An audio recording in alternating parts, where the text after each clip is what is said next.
an unconstitutional hoax.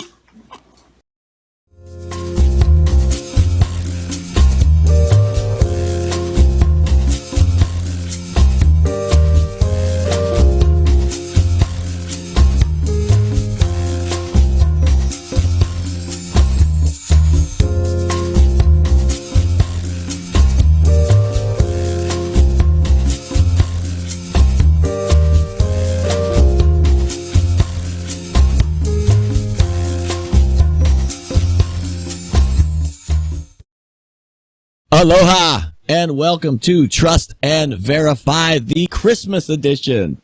That's right. This is the 12 days of, what is it? Pressmass? I think that's what he called it. So we are here to bring it for you. This will be our last episode of 2019, so it better be good. So before we get to that, though, I got to introduce my friend, my partner, my co-host, Boogie Bumper. Boogie, how's it going, brother? Good. I was good. Are you trying to insult me? Like, are you fronting me, bro? Like, are you fucking serious? Are you that much of a cunt that you're going to put snowflakes on the screen while my country is burning to the ground? Huh? Oh, look how wintry and snowy, winter wonderland. I guess the hot ash falling from the sky could be misinterpreted as snow if you look at it a certain way, I guess. I don't know if have you heard about the bushfires that are happening down here, James? I did. Are you aware of it? I heard actually that if I remember right, what I heard was that I guess it was started by some kid. Is that correct? Yeah, like a 15-year-old firebug. He was trying to be like, let's be honest here, lighting fires when you are a kid is cool. Like, nobody's saying it's not cool and it's not fun. But, you know, when it takes off and destroys half of the country, I don't know, is it more cool or less cool? I guess I'm the worst person to judge. You know, I'm not the right guy. People have been getting angry at our Prime Minister, though, James, for not being in the country whilst the fires are going. My first thought was, well, if ever there was a good time to not be in the country, now would probably be it. So he's probably very smart. Like, you're going to stick around for the fires, Scott? No, I think I'll get the fuck out of here if that's okay. Thank you very much. I mean, if we could all leave, then we'd all be very happy, right? So he's probably a smart guy. But people are saying like, oh, he should be here, James. He needs to be here. And my first question, why? What's he going to do? Right. Like, is he going to pick up a hose? Is he going to get out there and firefight? We had a prime minister who still is a rural firefighter, Tony Abbott. So he gets out there on the fire engine, fights fires. We booted him out because we didn't like him, apparently. We got rid of that guy. Well, we didn't. The voters didn't. The party did. They stabbed him in the back and replaced him with Malcolm Turnbull. But regardless, we had a guy that fought fires. You didn't want the guy. He would be perfect now, right? So what's he going to do? Like, is he going to stand there and say things like, well, our thoughts and prayers go out to the people who have lost their property due to the fires.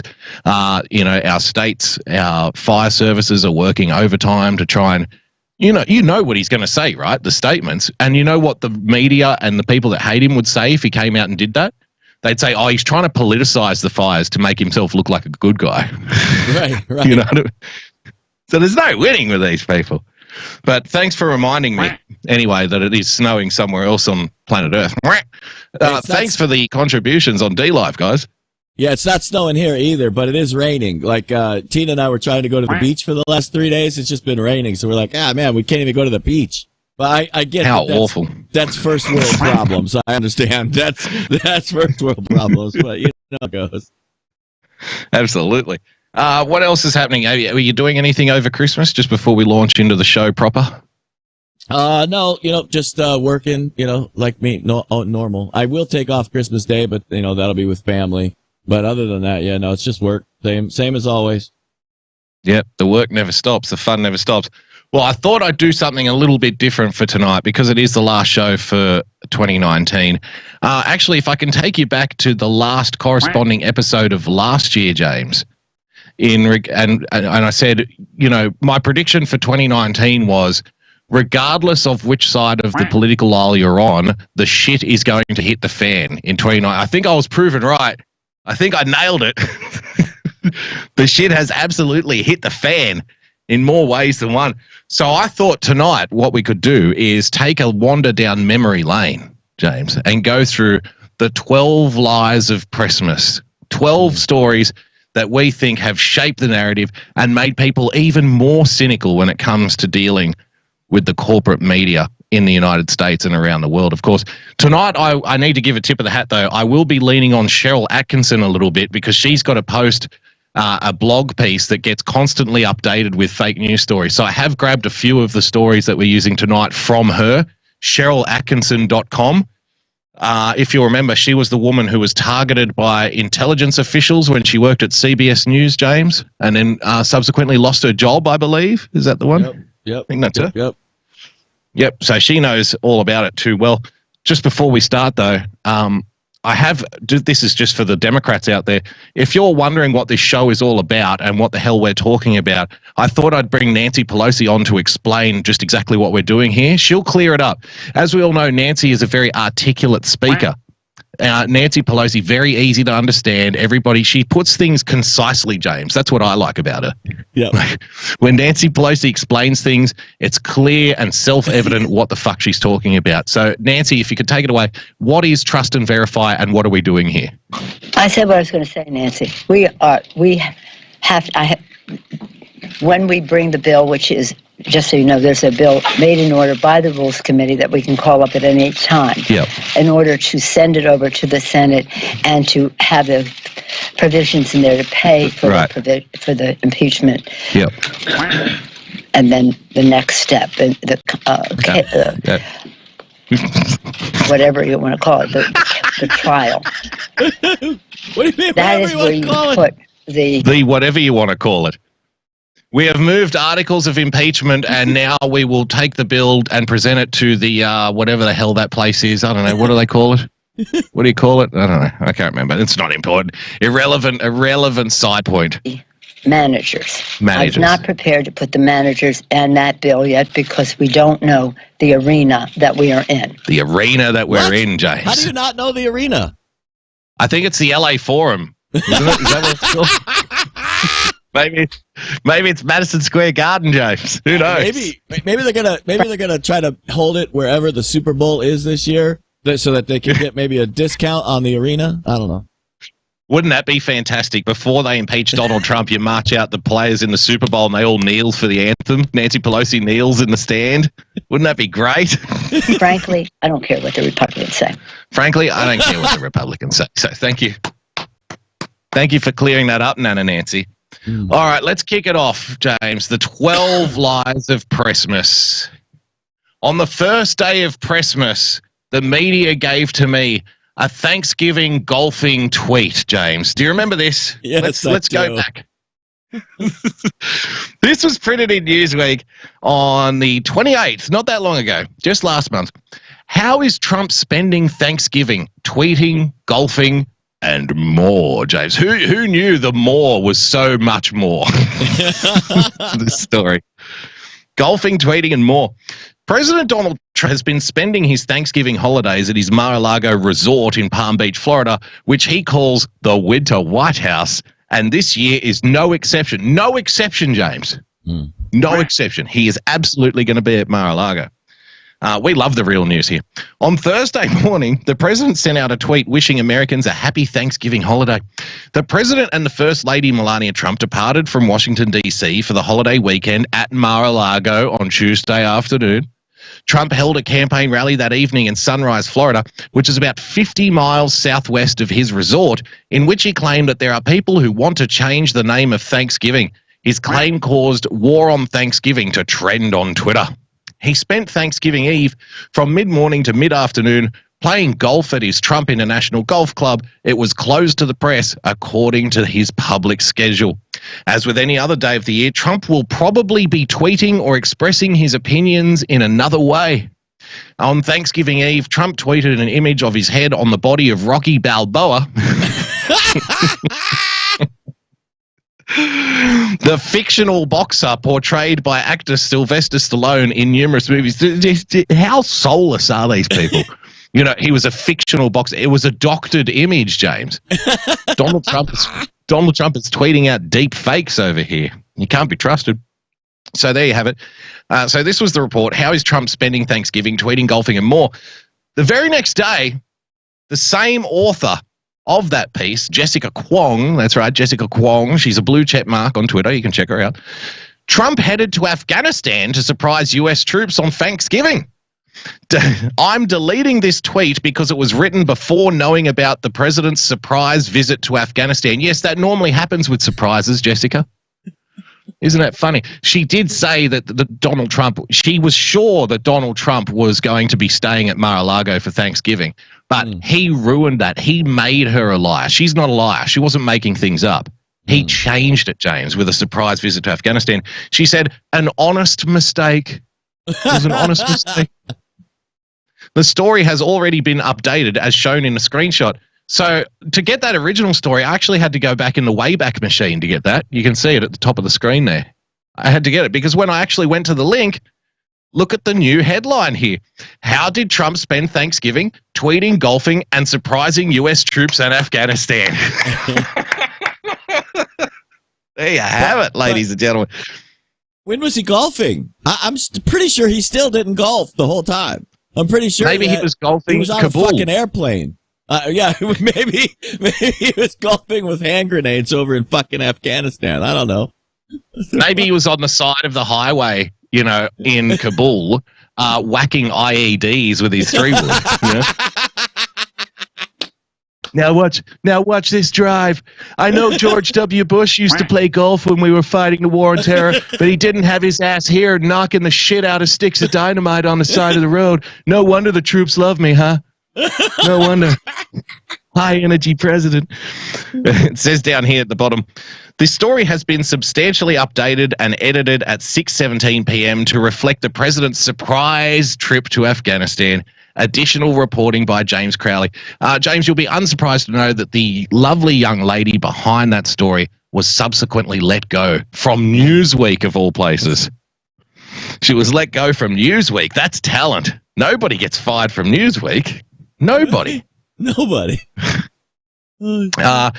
Do you think it's fair to, do you think that the young lady getting fired for that story, James, on the first Lie of Pressmass, do you think it was fair? Do you think she was treated unfairly?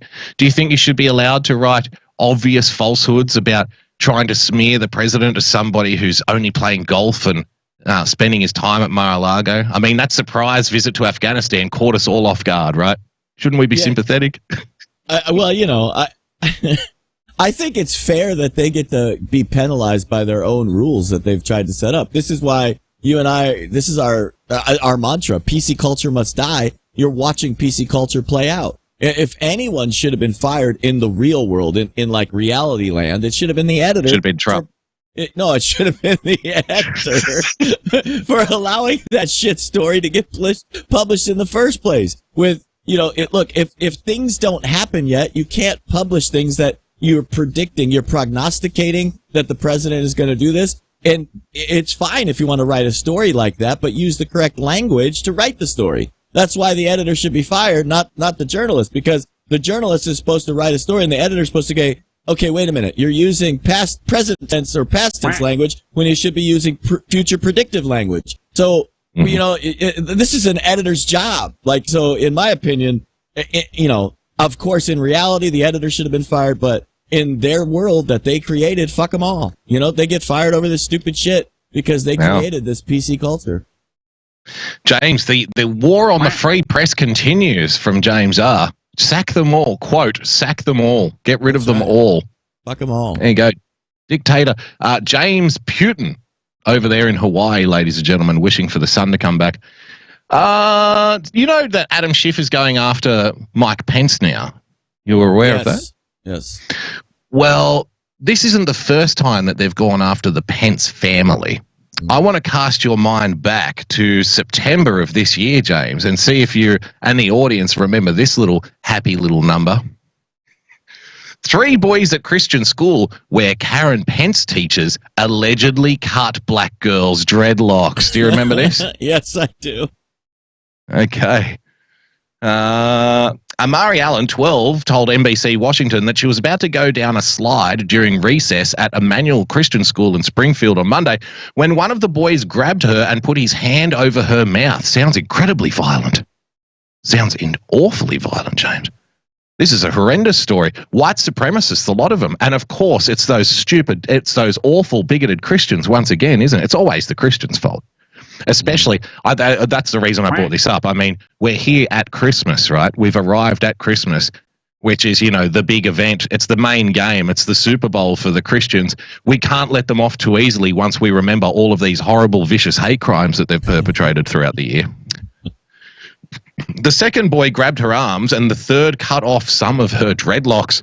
They said my hair was nappy and I was ugly. How awful.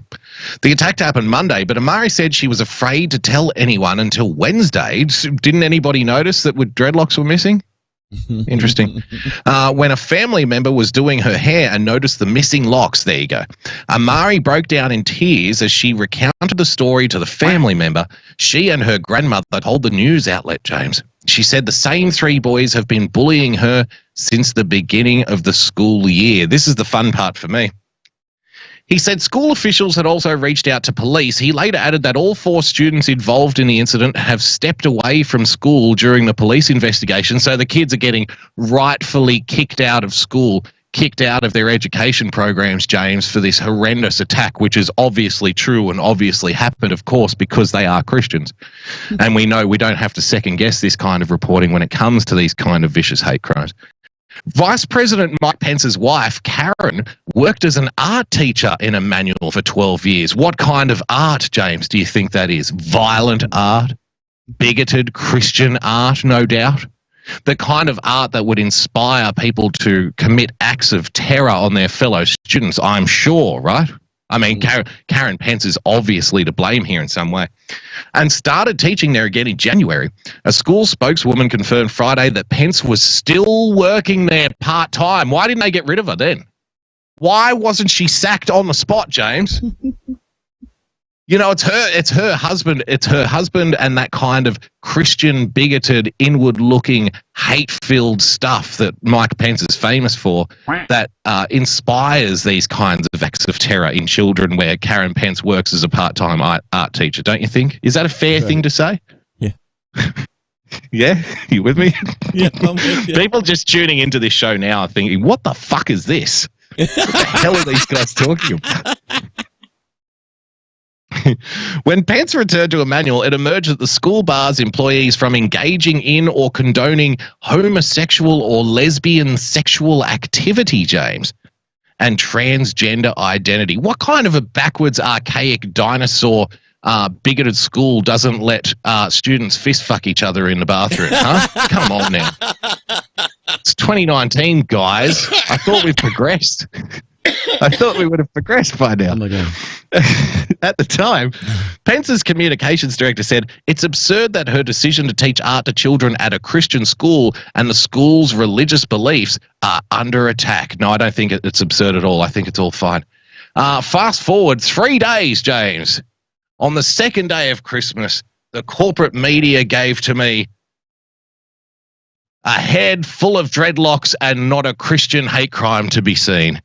Black student recants accusation that white boys cut her dreadlocks. You white boy. The 12-year-old African-American girl who accused 3 white peers of cutting off her dreadlocks has recanted the allegations. That's another way of saying she made it up. Exactly. That's another way of saying she made up the story in order to get attention. Her family apologized for the pain and anxiety these allegations have caused in a statement given to the BBC by the Emmanuel Christian School. A spokeswoman for the Emmanuel Christian School in Springfield, Virginia, told the BBC that officials met the Allen family on Monday morning. Ms. Allen acknowledged the claims she made were false. To those young boys and their parents, we sincerely apologize for the pain and anxiety these allegations have caused. She shouldn't have to apologize, James. They're Christians and they obviously deserved it, right? Am I wrong here? What am I missing? I think the funniest part of that story actually is that it was the BBC that had to clear up the ABC fuck up. Like, you know what I mean? It's like, oh, yes.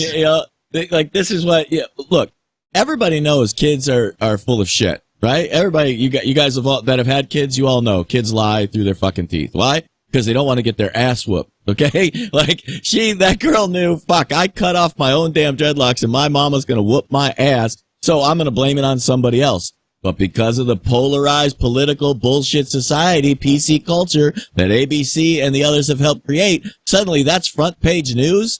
We never published that shit when I was a kid. Every kid fucking lies. Nope, it was Johnny. It was Johnny. Johnny did it. It wasn't fucking me, okay? Like, I don't know why the news suddenly wants to just spout all this bullshit based on lies. It's just... Oh, you know why. Come on now. Karen Pence was working there. That's why. Yeah, exactly. Like, what a long bow to draw, though, right? Right. Hey, I don't even think this would have made news if it wasn't for Karen Pence, to be honest. Like, being brutally honest here. If Karen Pence wasn't working there part-time as an art teacher, if we couldn't link it to the Trump administration in some possible way, shape, or form, regardless of how tenuously that link was created, I don't think that they run with it, honestly. But I think that's how desperate they are, in 2019. That's how desperate they are in this year, just to get anything they can, any dirt. But I'm going to ask you a question. Do you think it even works? Like, how many people are turned off? How many people are going, well, I was going to vote for Donald Trump, but after reading that story about the young girl with the dreadlocks and finding out that Karen Pence works as an art teacher there, I'm not voting for him anymore. Has anyone ever said that? No, never. And this is the thing that I think that, look, we all know how this works. This is the whole point of Trust and Verify, right? Is that if you keep putting out enough bullshit in the zeitgeist, you can spin that narrative so that every next thing, it's the next thing, it's all this, it's exactly what the frickin' Democrats are trying to do with the impeachment, right? It's the overwhelming preponderance of the situation, right? Of behavior. Pattern of behavior. Exactly. So that's what they try to build upon. We all know it, and I don't think there's any intelligent independent that possibly believes this shit. But, we'll see. I predict that we're going to have a 2020 just like we just had a Brexit vote, so there you go. Well, I think that there are possibly very intelligent independents who absolutely believe this next story and absolutely should, James. On the third day of Christmas, the corporate media gave to me boys in uniform flashing symbols of white supremacy. James, do you remember we touched on this last week?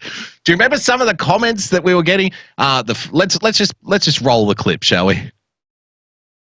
Now on to a viral moment from Saturday's Army and Navy game. Both West Point and the Naval Academy now looking into a troubling incident that has sparked a social media debate. Now, images of cadets and midshipmen in the stands flashing what appeared to be a white supremacist hand sign. Here's the Anti-Defamation League in the...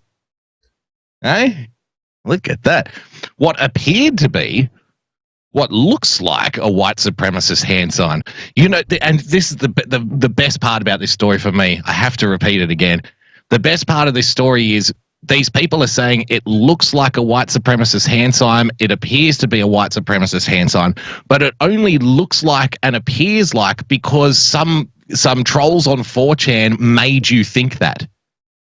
Like, this is Inception. If Leonardo DiCaprio was a 19-year-old Nick Fuentes fan, this is what the movie Inception would be. We are implanting a memory in your brain that does not exist. You know what I mean?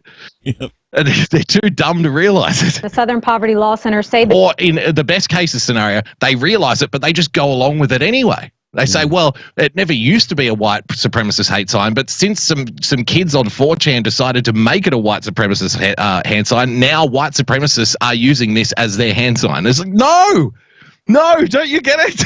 This symbol, commonly understood to mean okay, has been appropriated by far-right groups.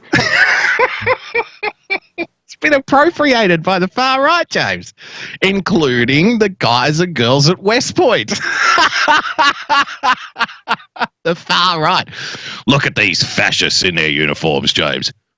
Look at these marching fascists. Did you notice that the kids at West Point are holding guns at the Naval Academy, James? They've got guns. Oh, yes. My Lord. Now, the ADL says far-right groups use it partly because it's so ambiguous. So it's well, if it's so ambiguous, why are you reporting on it? The ADL reports that these white supremacist groups are using this hand sign because it's not really a white power symbol. Clear whether the students knew what the symbol could represent. And that they didn't know. They accidentally flashed a white power hate sign, which is not really a white power hate sign. This is quality journalism. Jesus. This is news. This is the third lie of Pressmass. That is part of the debate online. Some people calling this just obviously. James, there's a debate online. Oh dear. Right there, that tweet. Obviously, this was We're sure to get to the bottom. We're sure to get to the bottom of this on Twitter. the circle game. That was actually Dan Crenshaw right there. His tweet. He says it's childish but harmless and part of a viral circle game where players make an okay sign, and if their friends see it, they punch them in the arm. And there are a lot of tweets like Crenshaw's right there, but there are others saying, okay, if this was innocent, these guys should know better as well. And some not taking that for an excuse at all, calling for consequences and discipline immediately. Consequences and discipline immediately. Fuck your investigation, James. Do you remember the guy we read the comment in the Washington Post story last week where he said, why isn't the FBI infiltrating this Nazi group, this Nazi terrorist organization, and bringing these people to justice? Remember that? Why aren't they in there already? We're going to continue to follow. Again, the two schools are investigating the matter, guys. Okay. All right. Now, this is my favorite part, the panel discussion. This is where we bring the experts on, James, to get their thoughts. Thank you. If you've watched Malcolm in the Middle, there's a really funny clip in which they're playing Now we're the bringing circle in game. sitcoms. Now Malcolm in the sitcoms Middle. are going to, now we're going to play sitcoms are evidence that. Let's talk about fucking Malcolm in the Middle. I'm telling you right now, everybody, we need to get all the liberals to just start doing this. We'll say, look, if you do this, that's how you identify as a liberal. See, lefties, right? Fucking losers. Now, there's one blonde woman on the panel, James, and I'm wondering what kind of insight is she going to offer here when it comes to the matter of white supremacy? Well, I wasn't disappointed. Only they know. It just constantly amazes me, no matter what their intent was, how people do stupid things on TV. I mean, I couldn't agree more, darling. Speaking of doing stupid things on TV, let's roll, shall we? you can see their faces. You can see who this guy was, and they're in You can see their faces, James. Oh my God. You can see who this guy was. the military, so you know, no matter what their intent was, they're going to get punished. And that kind of punishment is going to be harsh.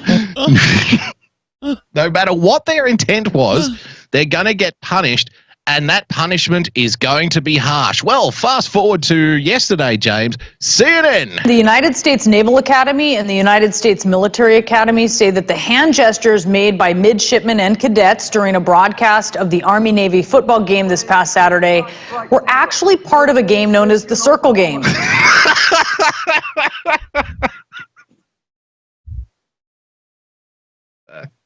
Dude, when we were kids, we used to do that. Like, you had to, when we were getting ready to do something, whatever, you know, someone would throw up a circle, like, you know, somewhere, but it would be, you know, hidden, like down by your leg, like behind your back, whatever, right? And the trick to it was that the last person to put the circle up, they would have to pay for the pizza, or they would be the one that had to ride in the back of the truck or whatever. But there was a penalty that if you looked at the circle, if you got caught like looking and realizing someone else had the circle on, then you immediately short-circuited the game and you caught the penalty, whatever that penalty was. So, I mean, like this game has been around since frickin' dinosaurs. Obviously, I played it.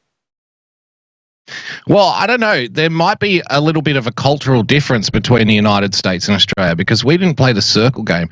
Our schoolyard games, one of the most popular schoolyard games in my high school was Did You Fuck My Sister? That was a popular one.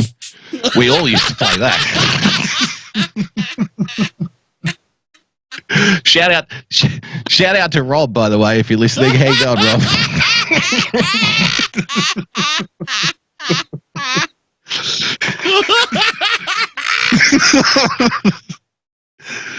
I love this. This is from a Baltimore Sun columnist, James. He tweeted this out early today because you know what I love in this era of Donald Trump?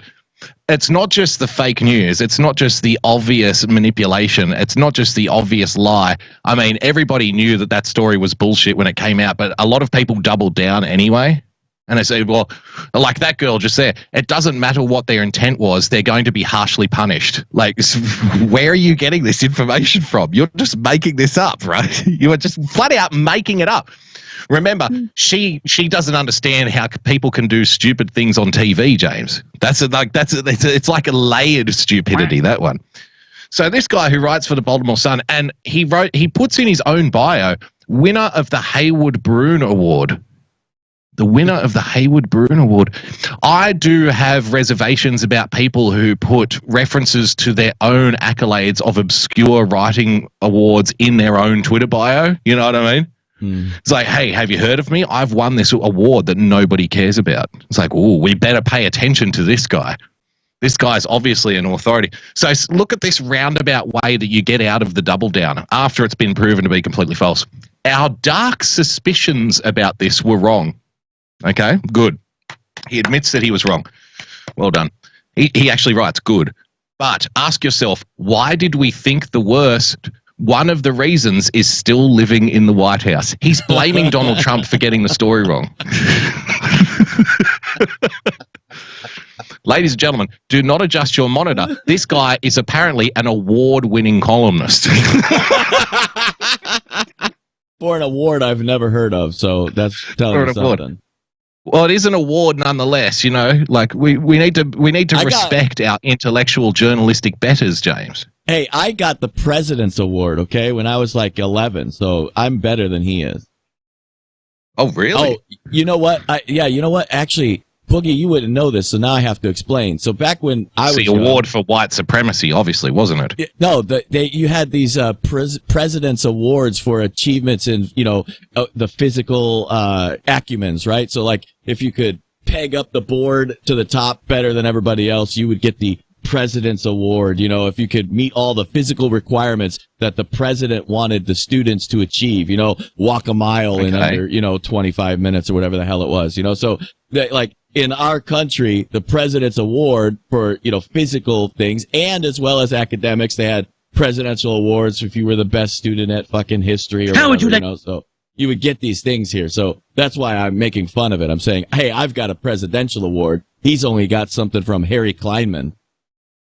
Harry Kleinman. I've gone into the archives, James, and I've actually sourced video of you receiving this very prestigious award. Here he is, ladies and gentlemen. James R. receiving his award. Check for $2,000. Would I? All you have to do is sign this form. Wait a minute. I'm not signing anything until I read it or somebody gives me the gist of it. All right, well, it just explains that you've won, yes, that's it, won the first annual Montgomery Burns Award for outstanding achievement in the field of excellent. I think they later renamed it to the Presidential Award, though, to be fair. I think that's what it was called first. And you won the Montgomery Burns Award for outstanding achievement here. The field of excellence. Bravo, James. Well done. What a trooper.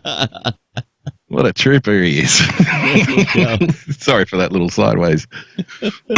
Pardon me. All right. What have we got next? Oh, yes. I've got a very Christmassy story for you, James. You'll be pleased to know. Very Christmassy story. But I'm afraid it's those pesky Christians again. It's those pesky Christians again. On the fourth day of Christmas, my true love gave to me a black church and a swastika army, James. A black church burned in the name of Trump. Burned in the name of Trump. I want you to pay careful attention to the very, very, let's say, tricky way this article is written. Do you remember this story, James? Yes, I do. I do. Hopewell Missionary Baptist Church. By the way, when I was actually looking for articles to where they admit the full story of this, I had to go to page 4 of Google after putting in Hopewell Missionary Baptist Church. For some reason, the articles claiming that this is all Donald Trump's fault are very easy to find on Google. The articles claiming the opposite, which is actually the real story, much more difficult to sift through. It's funny how that works, isn't it? Isn't that strange? Hopewell Missionary Baptist Church in Greenville, Mississippi, James. So not only were they churchgoers, not only were they racist people, but they were also inbred Southern rednecks as well, which of course we all know is true. It was reportedly set on fire and spray painted with the words "Vote Trump" on Tuesday night. It's an interesting campaign strategy from the Trump White House, isn't it? Yeah. Burn down churches and spray paint vote Trump on them. Interesting. A black church in Greenville, Mississippi, was set on fire Tuesday night. Firefighters arrived to find Hopewell Missionary Baptist Church heavily engulfed in flames, James. The fire is being investigated as a hate crime, Simmons said. Federal authorities, including the FBI and the Bureau of Alcohol, Tobacco and Firearms, otherwise known as party poopers, and explosives, are helping. When did they tack on the explosives to the end of that? Alcohol, tobacco, and firearms. So it's the ATFE now. Yeah, there you go. That doesn't have the same ring to it. Are they the only 4-letter agency? I bet they think they're better than everyone else. I think you've only got 3 letters. We've got 4. They're helping local authorities with the investigation, which is part of the standard procedure for church fires. We're very cautious in this climate change, this climate which was created by Donald Trump, of course, and not the corporate media. Like, when they talk about the division in society, when they talk about the racial animus that apparently has just started since 2016, when they talk about this ramping up of, the differences between one group to the next group, it's all obviously Donald Trump's fault, and it has nothing to do with the corporate media hyperbolically pumping up false stories, right? Am I right? It's not their fault. They're not adding to the mix whatsoever. We're very cautious in this climate in this day and time to make sure we're very deliberate in investigating matters like this, Simmons said. The fire was a direct assault on people's right to free worship. I see this as an attack on the black church and the black community, James. So we've already decided what it is. In September, Simmons city officials found the word nigger painted on a boat front down by Greenville's levee on the Mississippi River. The 34,000-person city is predominantly black, and while there is a concerted, intentional effort for racial reconciliation among the races in Greenville, he said, there have also been cowardly acts of folks doing something. Arson is notoriously doing something, James. Some people did something. Some people did something. Some people did something. Arson is notoriously difficult to prove. Last summer, when a spate of fires took place at black churches in South Carolina, Tennessee, Florida, and elsewhere, investigators looked into whether they were religiously or racially motivated crimes, if the fires were intentionally set at all, James. The act comes with heavy symbolism in the United States. Black churches have long been burned in acts of intimidation and hatred. Okay, so there you have it. It was burned in the name of Trump. This article is still up, by the way, from The Atlantic. It's still there. It still comes up in searches. Mississippi man pleads guilty in vote Trump church arson. We found him. We found the white supremacist, James. Hallelujah. Can I get a praise Jesus that we found the arsonist responsible for burning down the black church? A member of a black church in Mississippi has pleaded guilty to burning the church. Yeah. Yep. Wait a minute. I need to read that again. A member of a black church in Mississippi has pleaded guilty to burning the church, which was also spray painted with the slogan "Vote Trump." Yeah. Well, I guess he's just one of these Uncle Tom Trump voters, right? I guess that's what's going on here. He's internalizing his white supremacy. I think that's how you explain it. Andrew McClinton, 47, pleaded guilty to arson Thursday. The Delta Democrat Times reported that, not the Washington Post, not the New York Times, not CNN, not MSNBC. No, the Delta Democrat Times. His sentencing is set for late April. Investigators said McClinton belonged to the Hopewell Missionary Baptist Church. Surely this must be some kind of typo. Surely there's been some kind of sick error. We already know that this was a racially motivated attack on a black church, James. Mississippi Insurance Commissioner Mike Cheney, who is also the state fire marshal, told the Associated Press that investigators believe the graffiti was intended as a distraction from some other sort of wrongdoing. Cheney would not specify what that was. Quote, he tried to make the arson appear it was politically motivated, but it was not, James. And there's the young man there, the white supremacist in all of his glory. Burning down the black church. Holy cow. I love how the previous story gave them an out. Like well, arson's notoriously very hard to prove. And then next week, here we go. We got his ass. Wait, what? How do those two things square? What? We just want to go now quickly to Nancy Pelosi for a quick comment on the racial animus and the investigation about the burning of the black church in Greenville, Mississippi. When we bring the bill, which is, just so you know, there's a bill made in order by the Rules Committee that we can call up at any time in order to send it over to the Senate and to have the provisions in there to pay for the impeachment. And then the next step. Makes sense to me, James. I don't know about you. Whatever you want to call it, the trial. That is where you put the... Whatever you want to call it. Whatever you want to call it, the trial. Here's a fun one, James. Here's a fun one. What are we up to? Are we up to number 5 now? Yep, 5th day of Pressmass. Okay. On the 5th day of Pressmass, my true love gave to me a ticket to the Czech Republic. Remember this story?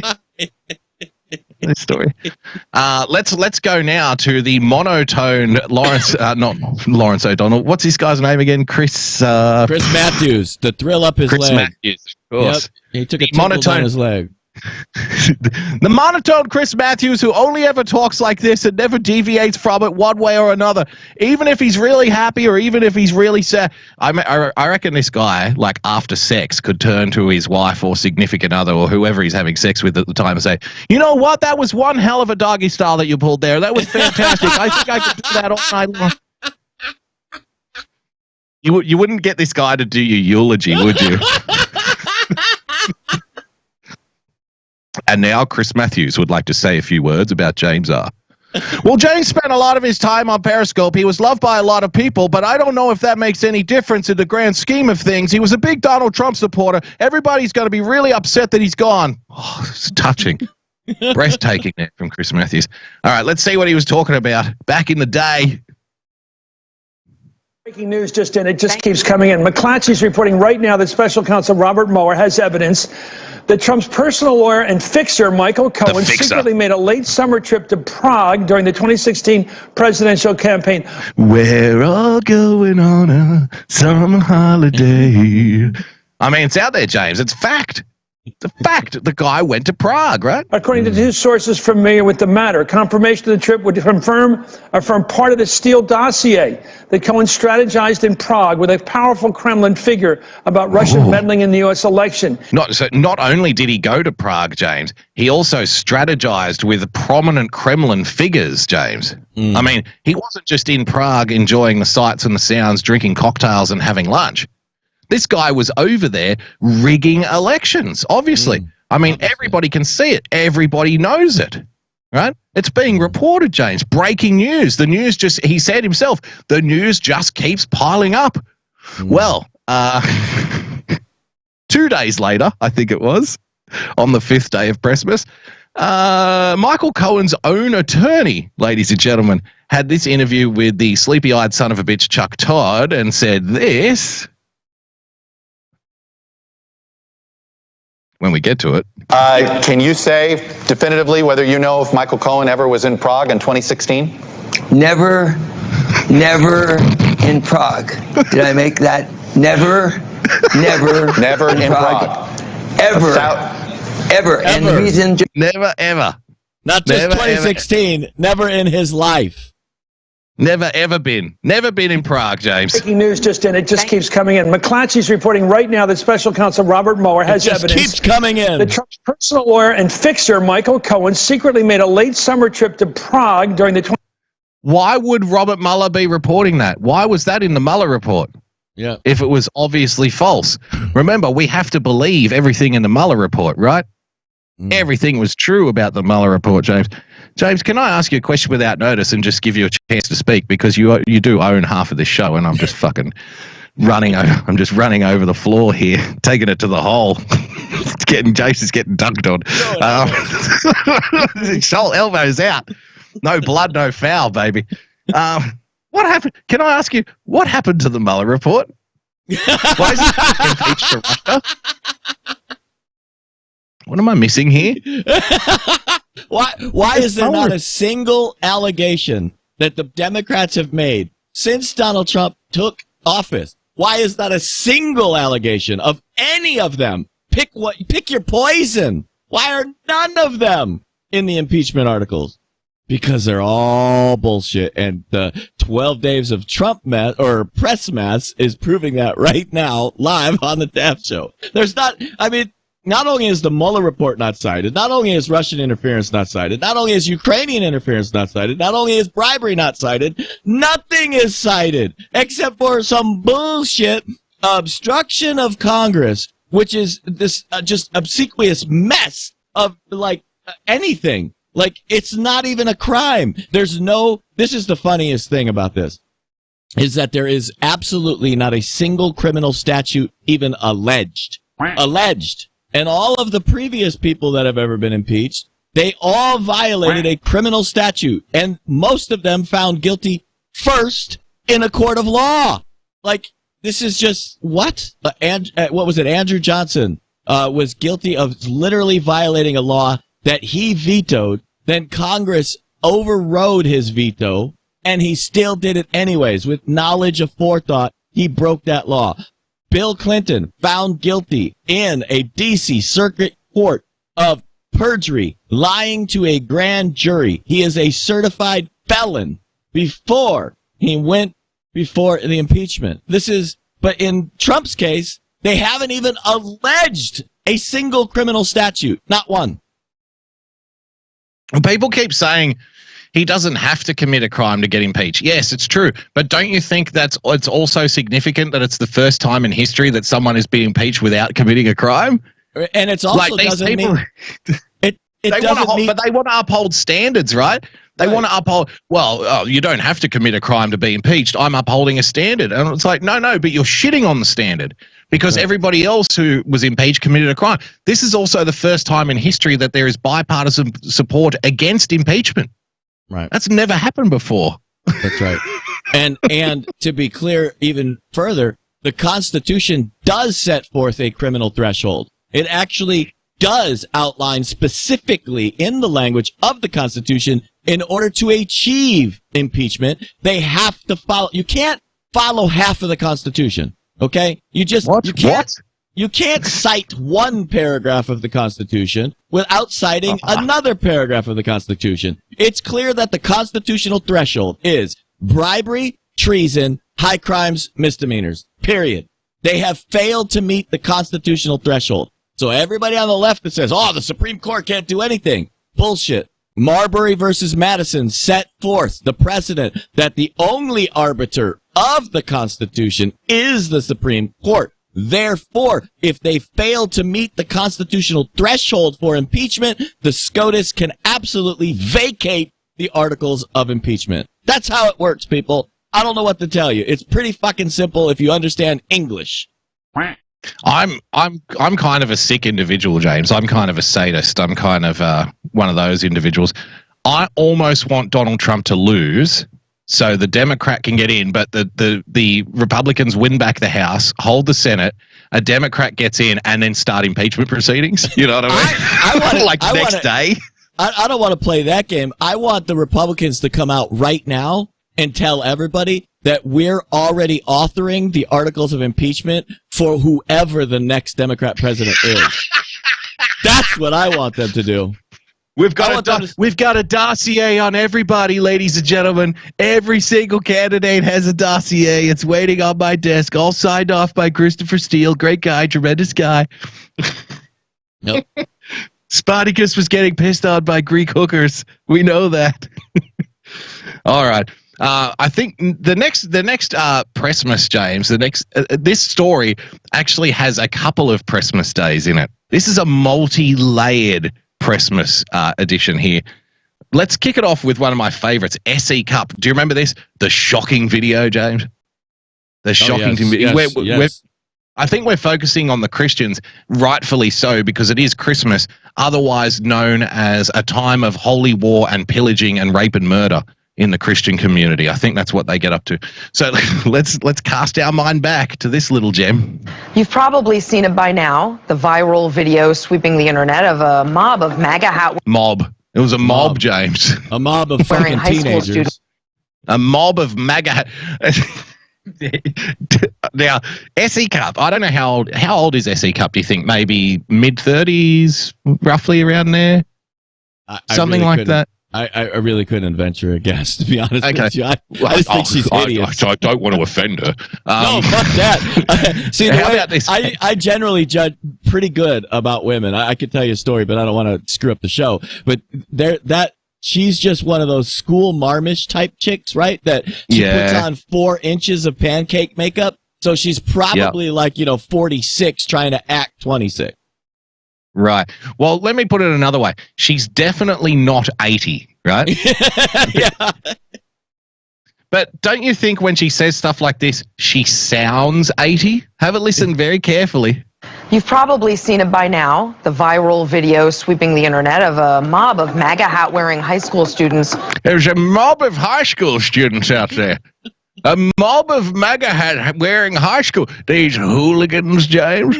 These young, unruly hooligans out there marauding around the streets. Where are their parents, by the way, incidentally? What are their parents doing? I think we should lock their parents up. Do you remember people were saying that? We should lock their parents up for this? CNN has turned into the angry 80-year-old neighbor who lives down the end of the road and just watches out the window all day with the phone next to her, waiting to call the police if someone steps on her lawn. That's CNN now. Surrounding a Native American chanting and drumming in the nation's capital at the Indigenous Peoples March. The Native elder was identified as Nathan Phillips, a member of the Omaha Nation and a Vietnam vet. So let's unwrap the first layer of this, okay? So on the 6th day of Christmas, on the 6th day of Pressmas, the corporate media gave to me conservative press apologizing for calling students Nazis, James. Several conservative members of the media are walking back their condemnation of the Covington Catholic High School students who were accused of attempting to intimidate a Native American protester after a video of the incident seemed to confirm those accusations were baseless. See, even seemed to confirm. Seemed to confirm. No, it confirmed. It confirmed, baby. It confirmed its tits off. Right? There was no guesswork there. There was no second guessing. Megan McCain, because remember Megan McCain was lock them all up. My friend Robbie Suave is one of the best journalists I know. I, like many others, have reacted too quickly. Apologize for being part of the media pylon. Please read his piece. No, I don't think I will. SE Cup, James, the lovely SE Cup. Hey guys. That's how she starts the tweet. Hey guys, I'm really sorry about everything. Hey guys. Seeing all the additional videos now, and I 100% regret reacting too quickly to the Covington story. I wish I had the fuller picture before weighing in, and I'm truly sorry. But I thought it was a mob of unruly teenagers surrounding and harassing a Vietnam vet, James. Yes. Okay, what am I missing here? What am I missing here? I go to Snopes. On the it's in Snopes. I checked Snopes. Time out. We have reached a new fucking low on this show. We are the kings. We are the kings of playing lefty sources. But now we're citing Snopes. We'll make this the 7th day of Pressmas. On the 7th day of Pressmas, my true love gave to me a Snopes reference. Okay, so it must be true. It must be true.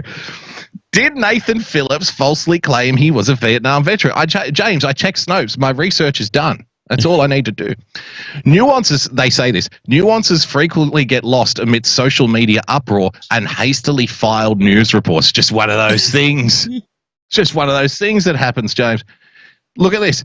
Nathan Phillips falsely claimed to be a U.S. military veteran who served in the Vietnam War, otherwise known as a Vietnam vet, right? Right. They say on Snopes, they say this is unproven. Okay. On the 8th day of Pressmas, the corporate media gave to me proof. Here is Nathan Phillips, the man. Here is the unproven claim that he claimed that he was a Vietnam vet. Are you ready for this? I'm a Vietnam vet. You know, I served in the Marine Corps. Unproven. It's unproven, Jay. Do you want to hear it again? Do you want, if you are from Snopes, please do tune in. The claim that Nathan Phillips said he was a Vietnam vet is unproven. Here's Nathan Phillips saying he's a Vietnam vet. I'm a Vietnam vet. You know, I served in the Marine Corps 72 to 76. I got discharged May 5th, 1976, you know. I got honorable discharge, and one of the boxes in there, it shows if he was peacetime or what my box says is that I was in theater. He was in theater, James. What? Yeah. Shakespeare? I'm going with Dux Regionus. Dux Regionus in the chat said he was a Viet Cong appliance repairman. Fantastic stuff. I think I might have gone one too many days of Pressmass, so we might have to do the 13 days of Pressmass by the end, because I forget how many articles and stuff I've got lined up. Don't worry, we're over the other end of the hill now. I think we're up to number 8, James. I think so. We're up to number 8. Okay, let me take your mind back to October of this year, James. Now, I don't want to alarm anybody. This war is a very serious thing. And, you know, what we don't want is presidents and world leaders rushing into war too quickly.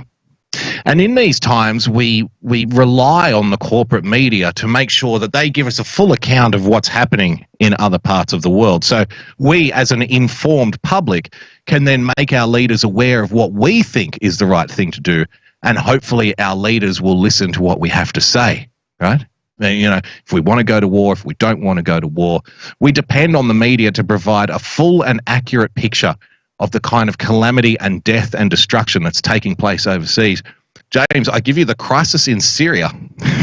Do you remember this? Yep. It's the 8th day of Pressmass. My true love gave to me a gun range in Kentucky and Turkey. I think that's how it goes.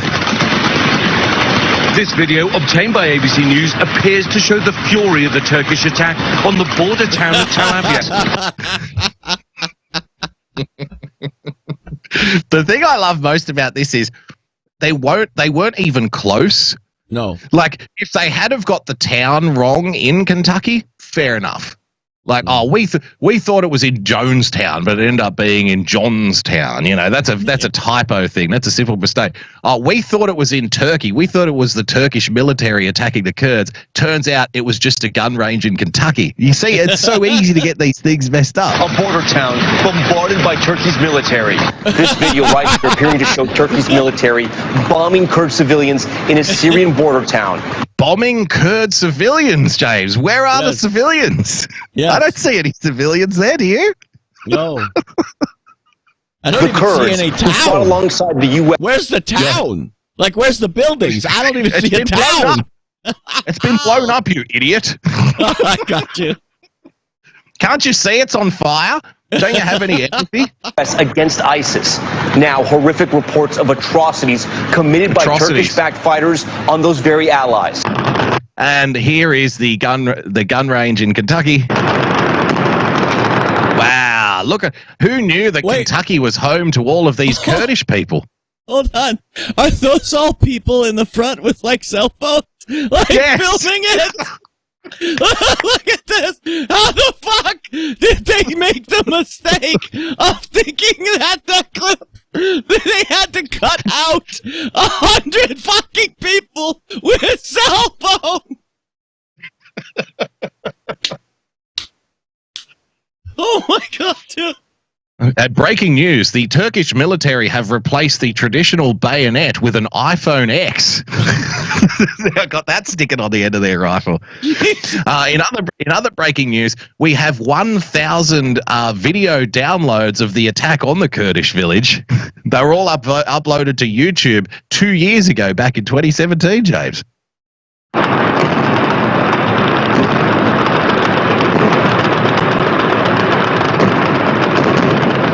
There you have it. The destruction of the Kurdish town in Turkey, James. Wonderful stuff. ABC apologizes for showing video from U.S. gun range in report on Syria. Sorry, guys. Terribly sorry about that. ABC News apologized Monday for mistakenly running a video that apparently, again, seems like, apparently, looks like, we're not sure. They can never just come out and say it, can they? No. They can never just admit it. It apparently was taken at a gun range in Kentucky. What do you mean apparently? There's 5,000 fucking cameras in that audience. We know it was in Kentucky. There's 5,000 iPhones there filming the shit. Apparently it was in Kentucky. We've taken down video that aired on World News Tonight Sunday. Too bad, the internet never forgets. And Good Morning America this morning, that appeared to be from the Syrian border immediately after questions were raised about its accuracy. How the fuck did that appear? Wait, let's just step back. Just forget the cell phones, forget the people, forget the Kentucky. How the fuck did it appear to be at the Syrian border with 100-foot conifer trees in the middle of the fucking desert? What the fuck is wrong with these fucking people?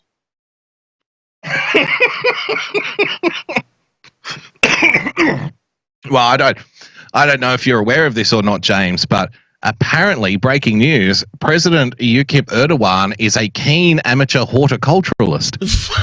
And he actually imported those trees all the way from Kentucky. You know, I wonder, James, if the good men and women of Kentucky, when they realized that the Turkish military was conducting an operation to clear out a Kurdish town at the gun range in Kentucky, I wonder if they said to the poor Kurdish refugees, why don't you go back to where you came from? Because on the 9th day of Pressmass, James, my true love gave to me a ticket to wherever the hell I came from, James. Do you remember this one? Let's go again. 9th day of Pressmass. New tonight, an up-close and personal look at what the tense political climate is doing to our country. This time, a Georgia lawmaker who is 9 months pregnant is the target of an attack. The target of an attack, James. This is already the top story on 11alive.com. Please leave me alone, please. And my child is just sitting right there. Please leave me alone. Please leave me alone. No, that's not somebody in the chat. No, that's not Nathan Phillips crying on camera. No.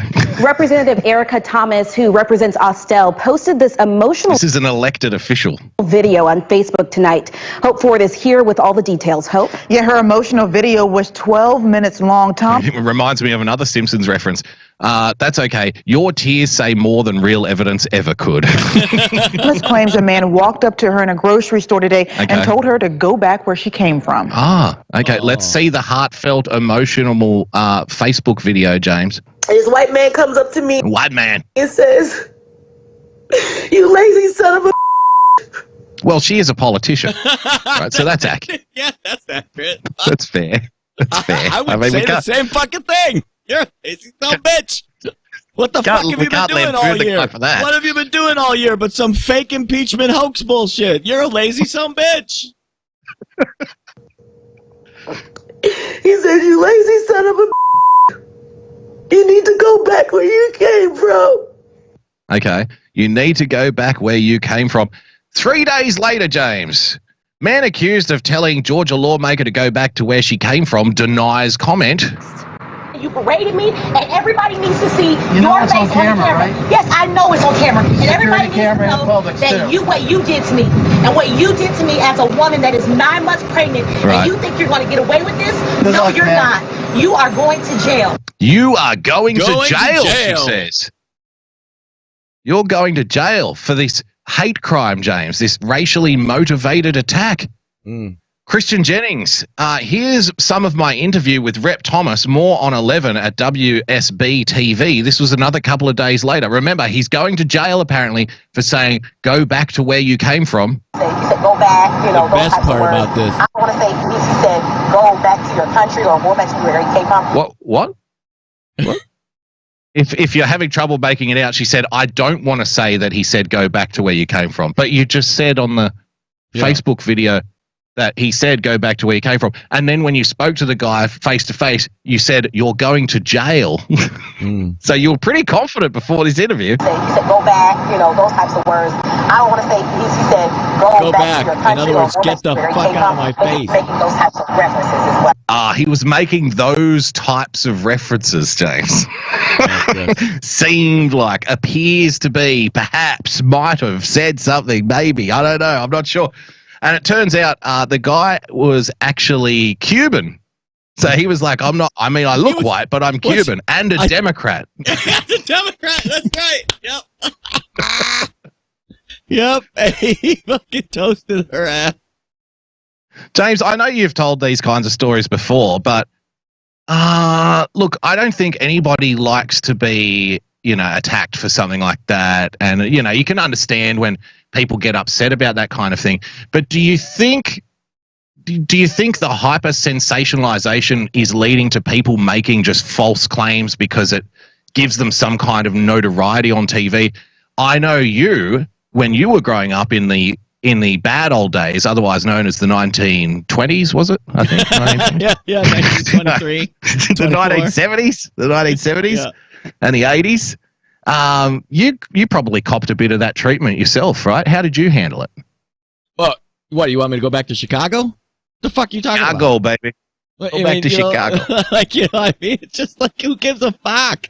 Look, I had to fight my whole fucking childhood, and I've told this story 100 times. Look, you just learn to understand, like, the people with the problem are the people saying those kinds of things, and you just fucking whatever. But sometimes it turns into a fight, and you defend yourself. I mean, I had to fight everybody. I've been attacked by every single race, including Asians. That's the best part is especially when you were multi-racial back in those days, you had no tribe. There was no tribe to go run to for protection. You didn't have gang members, helping you out, protecting, all the Asians stick together, all the blacks and all that. No, you were on your own. You were a man isolated, and you just took care of business. That's all. I mean, and when people got in your face, you just talked the shit right back. Fuck you. Like, you go back to where you came from. I came from Chicago. What about you, dumbass? Where'd you come from? You know what I mean? Like, it just the same fucking thing. It's no big deal. Who gives a shit?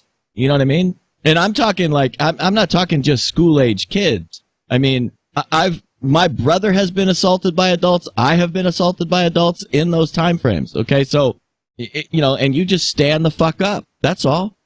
It's pretty simple. I mean, this kind of shit, especially in today's society. This is why I say most people that, most of us, let's say non-white, we know racism is pretty much dead in this country, and especially institutional racism. And how do we know that? Because we've watched in our lifetimes the jobs that are available to us. Look, by the time 1992 came around, I was a manager of a business. I couldn't get that job in 1987.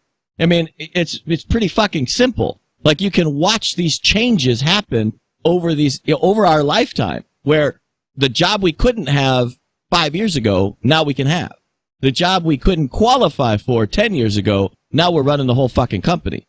I mean, these things happen to everybody. So that's why all of us that are intelligent and adults knew this was all made up bullshit when Obama got in office. We're like, what the fuck is this guy doing? Is he trying to destroy the last fucking 30 years of race relation gains and turn it into a shit show again? Oh, yes, he is. Look at what's going on in Ferguson. It's all made up horseshit. It had nothing to do with race. This has to do with class warfare, and it had to do with them stimulating that kind of drama for bullshit, for division, literally for wedge politics' sake. Yeah, Barack Obama, the great champion of race relations, I think it was a total of 8 cities that nearly burned to the ground due to race riots during his time, if I'm not mistaken. Yet we've been talking for the last 3 years about 200 flogs walking around with tiki torches. Like, they didn't even set fire to any buildings. They didn't even really care. If you want a race riot, you've at least got to burn down a Starbucks, right? You've got to do something with it. Come on now. Just on the court case of the Cuban Democrat, I forget what number we're up to now. Is it 10 now? I think 8 or 9. 9. I think 9. 9? Didn't we just do 9? I'm not sure. I don't fucking know. I don't know. Just on the court case of how it's developing against the Cuban Democrat who is going to jail apparently because he said, why don't you go back to where you came from? We have an update here from Nancy Pelosi on what the proceeding will look like. We when we bring the bill, which is, just so you know, there's a bill made in order by the Rules Committee that we can call up at any time in order to send it over to the Senate and to have the provisions in there to pay for the impeachment. Okay. And then the next step, whatever you want to call it. Okay. I'm not going to get sick of that. All right, let's go to this one, James. 9, 10, I'm not sure. I'm just going to go to 10. I'm going to go to 10. If I'm wrong, somebody will say, well, this stupid free show on the internet skipped a number. I'm never watching it again. So thanks for watching. Thanks for joining us. On the 10th day of Christmas, James, on the 10th day of Christmas, the corporate media gave to me a hurricane in Alabama. How about this one?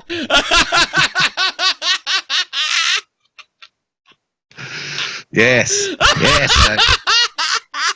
Now, we have here, this is the Dorian Graphics Archive from the National Hurricane Center and Central Pacific Hurricane Center from the National Oceanic and Atmospheric Administration. This is translated into layman's terms as a right-wing conspiracy hate site, just so you're sure, just so you're aware. I've been to the National Oceanic and Atmospheric Administration. I was struck by how many people walk around in army fatigues with shaved heads, James. I had no idea when I was in there. It's like, wow, for some reason, this kind of work really draws out the climate deniers and the neo-Nazis. I had no idea. It's fantastic. At least they're doing something with their lives. So here is the graphic that they released. Now, it's a GIF. It'll keep going. So let's see when it gets back to the start here, where it starts off in the Caribbean somewhere. Okay, and it's moving its way up through Canada. Okay, now here it goes. It starts at the Dominican Republic, over Haiti, Puerto Rico, goes over Cuba. Now it's hitting Florida. Now it's hitting South Carolina. And there it is in Alabama. Would you say almost all of Alabama covered by the outer edge of the hurricane, right? Right. Okay. CNN, ladies and gentlemen, decided to double down. For the 6th day, Trump defends incorrect claim about hurricane. Remember, we've just watched the graphic from the the scientific body that is looking at tracking hurricanes. Okay, now our good old friend of the show, Jim Acosta, on the 10th or 11th day of Pressmass, I don't know, I've lost count now. Doing this is actually turning my brain into custard live on air as we speak, covering all of this bullshit that these people pump out throughout the year. This is my favourite show so far. So let's go to our old friend Jim, see what he has to say about the whole affair. With the Carolinas and the Bahamas picking up the pieces after Hurricane Dorian, President Trump is still defending his magic marker meteorology, tweeting, I didn't know. The fake news media was fixated on the fact that I properly said at the beginnings of Hurricane Dorian that in addition to Florida and other states, Alabama may also be grazed or hit. They went crazy, hoping against hope that I made a mistake, which I didn't. Despite a week's worth. And he said, check out the maps, which Jim Acosta didn't read because obviously Jim doesn't want us to check out the maps. James, did you know that Trump worked at the Oceanic Atmospheric Center? I didn't know. Yes, because we actually have the Pacific Tsunami Warning Center here, part of NOAA, and every time Donald Trump has been to Hawaii, which I think it's been once, he goes over there to work. Like that's where we take him. Yeah.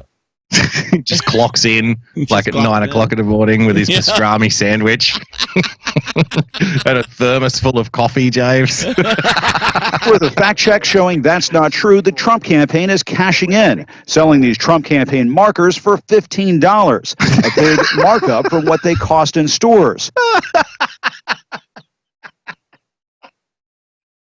Don't you love this? Is the great talent of this guy. On the last show I did on Friday, James, we pointed to a story where Nancy Pelosi is actually statistically, like according to the data, Nancy Pelosi is statistically the best fundraiser for the GOP in this campaign. She has raised, every time she mentions impeachment, people start throwing money at them, right? Yeah. People start throwing money at Donald Trump. thanks to Nancy Pelosi mentioning impeachment, she has raised off her own bat $15 million for Trump's re-election. It's quite extraordinary. So they're also now selling impeachment-themed T-shirts, Donald Trump and the campaign. Like Bull Schiff, and there's a picture of Adam Schiff. Impeach this. Yeah. So they're obviously terrified. They're obviously taking it very seriously. But don't you think it's grand that they are able to monetize like Democrat outrage? Like, look at this. So they come out and say, oh, Trump's magic marker. But Trump, being the businessman that he is, he says, you know what? That's not a bad fucking idea. Why don't we sell magic markers? We'll charge $15 a pop. The people will eat it up. I could shoot the guy who sells magic markers and people will still vote for me. It's fine. $15.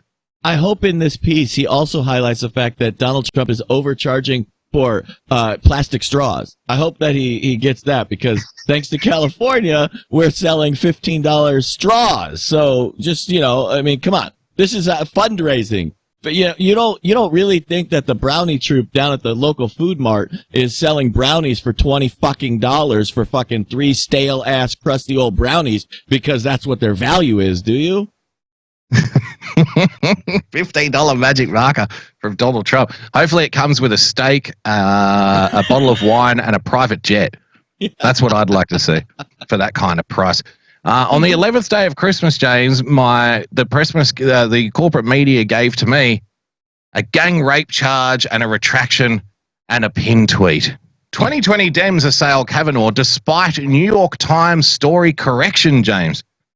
On Sunday, the New York Times walked back and significantly revised the latest incendiary allegation against Supreme Court Justice Brett Kavanaugh, but the unusual correction to a central part of its bombshell story, it's a bombshell story, seemed to mean little to the field of 2020 Democratic presidential contenders. Who would have thunk it? Huh? Who would have thought that a correction to a story that they have attached themselves to for the last 18 months turns out, they pretend like it doesn't happen for the sake of an election campaign? What? I thought these people were honest brokers, James. Senator Kamala Harris had pinned her weekend reaction to the story on her Twitter feed, a call for Kavanaugh's impeachment at the top of her Twitter page, the social media equivalent of running a banner headline about a position on a high priority issue. She said, and I quote, "I sat through those hearings. Brett Kavanaugh lied to the U.S. Senate and, most importantly, to the American people, James.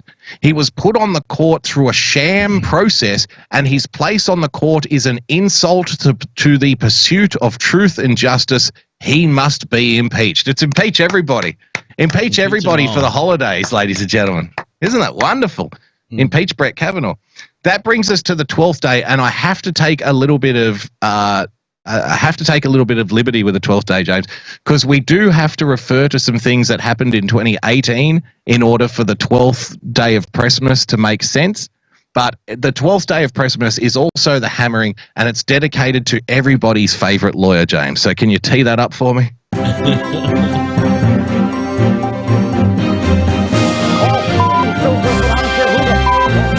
Stop the hammering.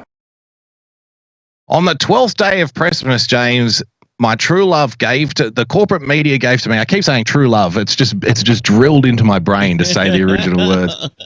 On the 12th day of Pressmass, the corporate media gave to me a presidential wannabe. Remember Michael Avenatti was going to run for president? Do you remember that? Yeah. I think he's running for prison shower bitch right now. That's right. So in light of that Kavanaugh story that broke this year, where the New York Times had to recant, alleged, it seems like we got part of the story wrong. So sorry about that, guys. And hat tip to Molly Hemingway, who actually identified it in the book and made the New York Times. She brought the New York Times to heel, basically, Molly Hemingway, who's a fantastic writer in her own right.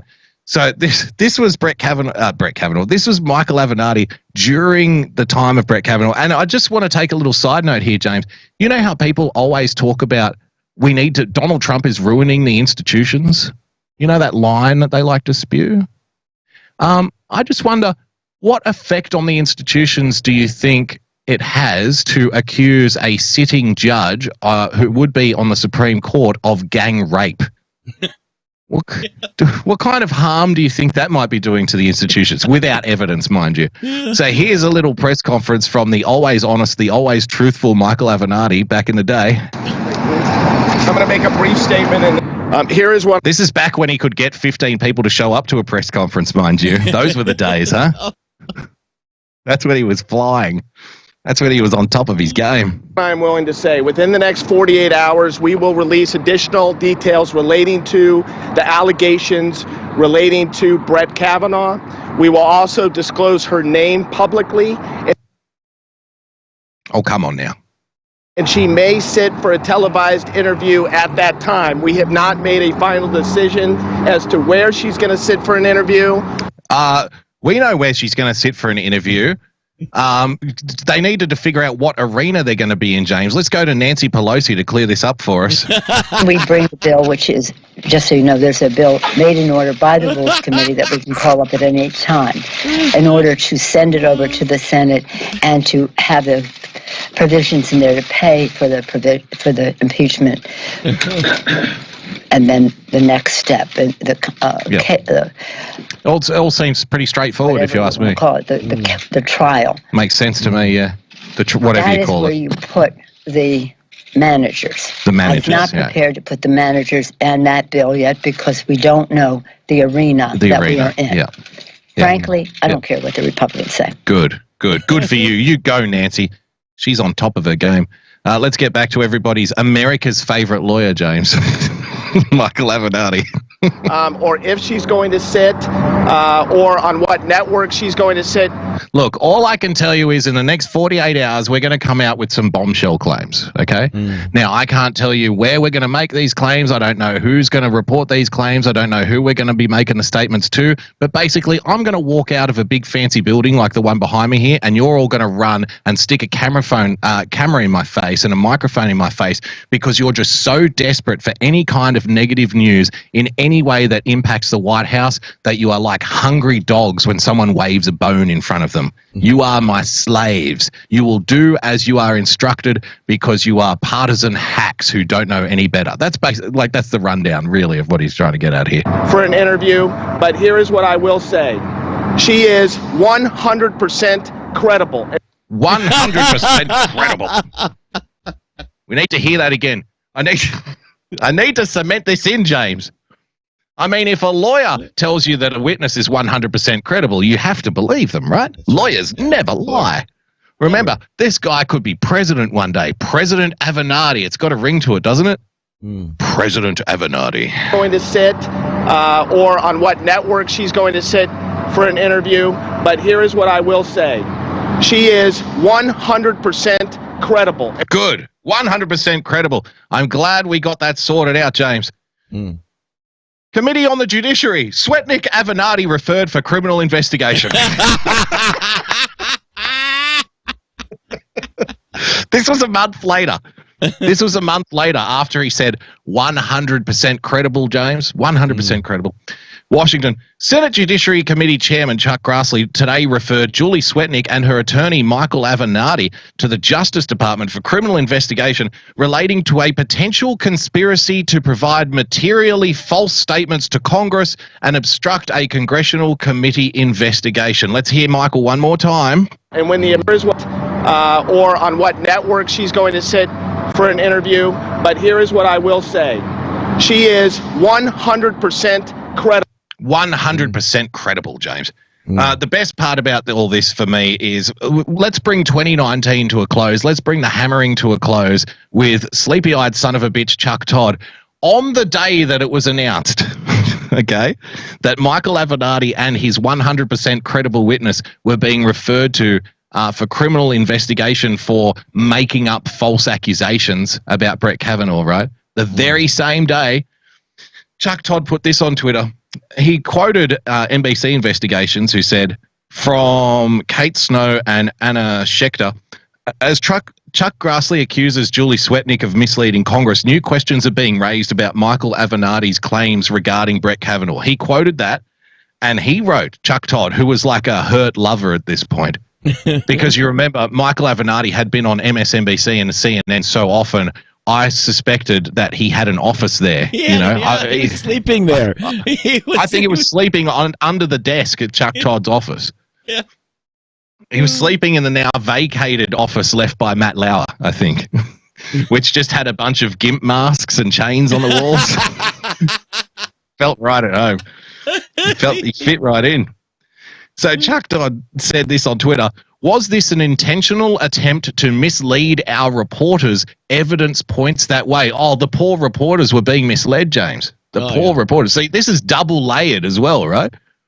Because surely Chuck Todd should have said, well, maybe was this a mistake by our reporters to just report everything Michael Avenatti said as gospel and not question it whatsoever?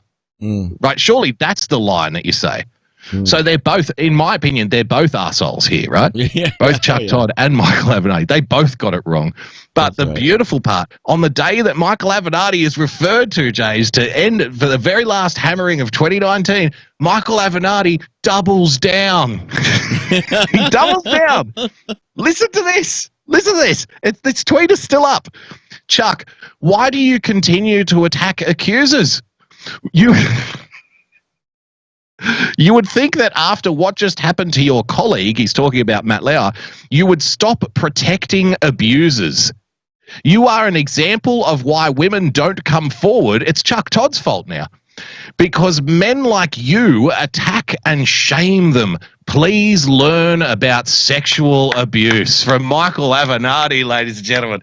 The day he gets referred for making up false allegations against Brett Kavanaugh, he blames Chuck Todd for making it hard for sex abuse victims to come forward because Chuck Todd is questioning why he reported Michael Avenatti, who was charged with making up false allegations about sexual abuse. Isn't that a beautiful way just to wrap it all up in a nice little Christmas package, James? There's your hammering.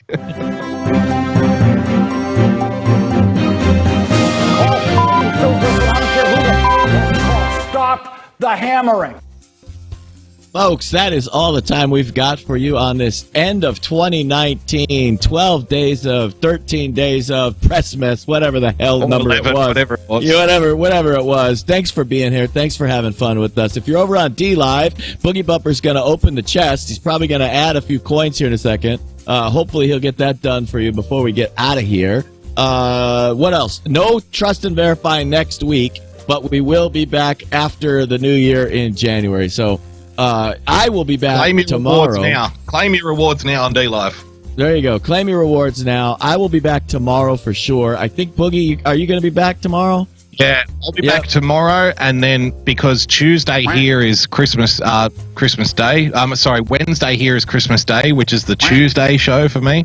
So I'll be back tomorrow, and then I'll be off for the next 2 days, and then back next week. Copy, got that. Okay, I'll be back every day because that's just me. I'm a glutton for punishment. And you know what? Someone in the chat just made this observation for us, Boogie. This is the last Trust and Verify of the decade. That's right. In January, It's 2020. It's a new decade. Holy shit! What a great way to go out. So. For Boogie Bumper, for me, for Santa, we will see you in 2020. If you want to follow him, you can follow him at Boogie Bumper. If you want to follow me, you can follow me at Real Person PLTCS. If you want to follow us, you can follow us at TAV Show. And yes, all of those handles are the same over on DLive.tv. So just add a little / follow us over there. You know, people have a lot of fun, and people get paid to watch this shit over there. So we will see you in the next decade. Aloha. Everybody have a great night. Okay, odds are you're one of the people in America who's better off today than 3 years ago. And now you've got some smug Democrat calling you racist and trying to jam one hand in your ass and another in your pocket. So at a time when taxes are down, jobs are up, and the economy is way up, it'd be nice if there were a candidate who had more to offer than making you pay for other people's shit. Well, the eagle has landed. Say hello to President Donald J. Trump. He ain't just making America great again. Trump's doing things no president has ever done before. He's keeping promises, packing courts, defending the border, rebuilding our military, and making Chuck Schumer cry like a schoolgirl with two skin knees. This president is 6'3" of let's put America first. And oh yeah, immigration, jobs, drug prices, nobody's got better numbers. The game has changed, and the Democrats are officially fucking crazy. So keep America great. Stand with Trump in 2020.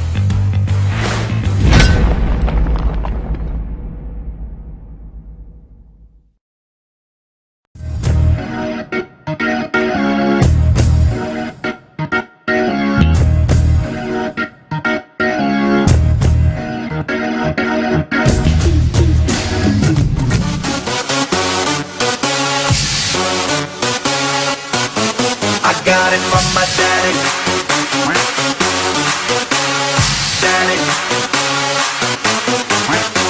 낮에는 잠마자 밤이 오면 상남자 널 보자마자 나 너무 좋았어 여기가 딱 보면 hand me down 신나면 너리 let me down 오빠가 깜빡이 아끼고 못 때려 get me down Hold up, wait a minute 지금부터 선수끼리 밤이 아까워 Turn up louder 불타오르는 아름다운 그대여 How you like me now? How you like me now? How you like me now? How you like me now? Hey, where'd you get that body from? Where'd you get that body from? Where'd you get that body from? I got it from my daddy. I got it from my daddy. I got it. Hey, where'd you get that body from? I got it from my daddy. I got it from my daddy. I got it. Hey, where'd you get that body from? I got it from my dad.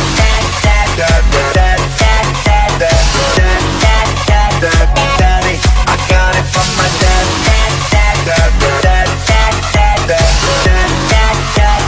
Daddy.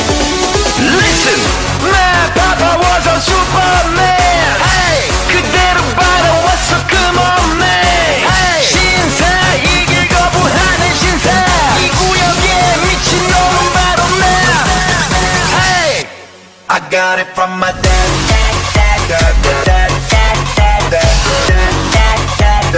Daddy, I got it from my dad. Daddy,